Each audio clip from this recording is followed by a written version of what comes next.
Saat kita menuju informasi yang berikutnya. Konsulat Jenderal Jepang mengunjungi kantor Jawa Pos Media. Kunjungan dihadiri Duta Besar Jepang untuk Indonesia dan Konsul Jenderal beserta jajaran. Dalam kunjungannya kali ini, Jawa Pos Media berdiskusi tentang berbagai sektor dari kerjasama bilateral antara Jepang dan Indonesia, khususnya di Jawa Timur.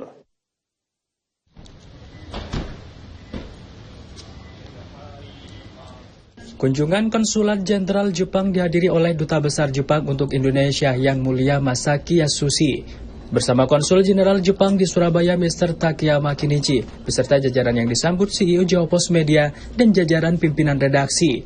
Salah satu tujuan kunjungan ini yaitu ingin berdiskusi tentang perkembangan kerjasama bilateral Jepang dan Indonesia yang telah terjalin selama 60 tahun sejak ditandatangani perjanjian perdamaian Jepang. Konsulat Jepang dan Jawa Pos Media berdiskusi salah satunya tentang sektor ekonomi dan industri yang cukup pesat. Terlebih Jepang juga menanam modal ataupun memiliki perusahaan yang aktif di Jawa Timur.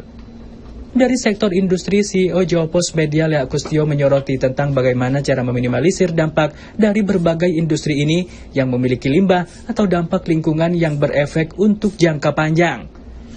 Melihat negara Jepang saat ini sudah menjadi negara yang tingkat industrinya tinggi, namun bisa menjaga lingkungannya. Mengomentari hal tersebut, Dubes Jepang menjelaskan jika Jepang juga sempat mengalami masalah lingkungan, namun sudah semakin membaik.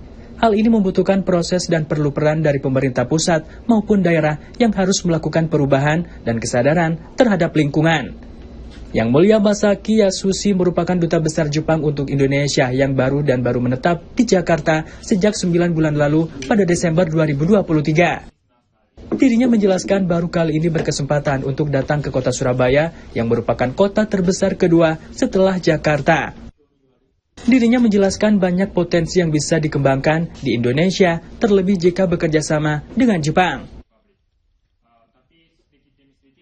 それと同時にですね、日本と同様、エネルギーの脱炭素の問題、あるいは廃棄物など環境の問題、それから医療の問題、学校の問題、さまざまなですね、問題もあります。